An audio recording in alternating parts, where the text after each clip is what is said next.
masoilhoy juz'ini qo'ying. Ixtilof ummatga sabab bo'layotgan masoil bo'lsa, valovki shar'an bo'lgani bo'lsa, shariat bizlarga ijozat bergan emas.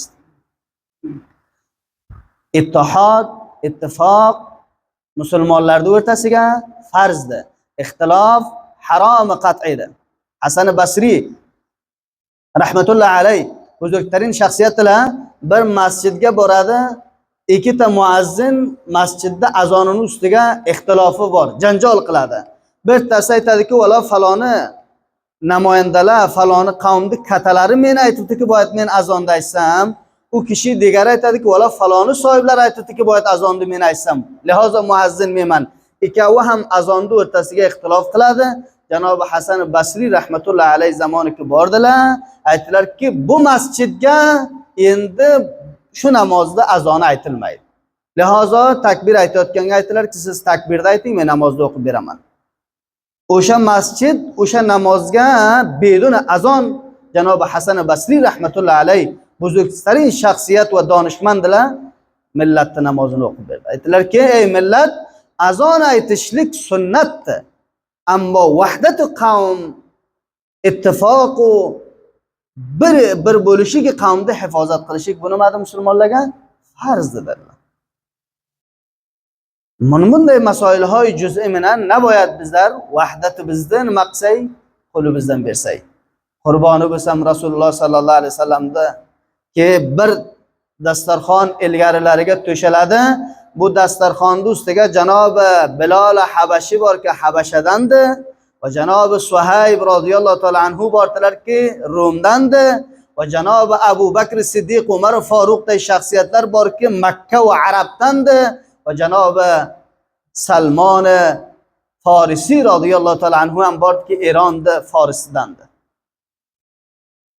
Ne bergan qavmiyat matrahdir.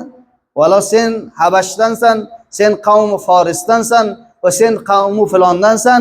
Va ne zabon matrahdi berga sen Habashi gapirasan, valla sen Farsi gapirasan, sen filon gapirasan.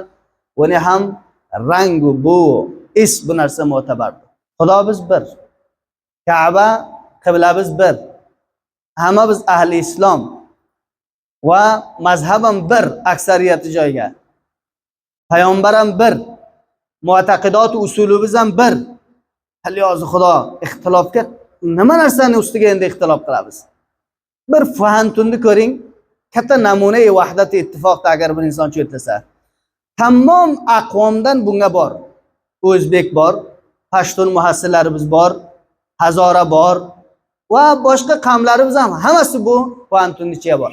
Va qavmiyat ham, zabona ham va samtan ham. Bir fantun na tanho bunday emaski, bir viloyatni fantuniga tanho o'sha viloyatni muhassillari dars o'qisa, 34 viloyat tamom samtdan ham shu fantunning ichiga muhassil bormi yo'qmi?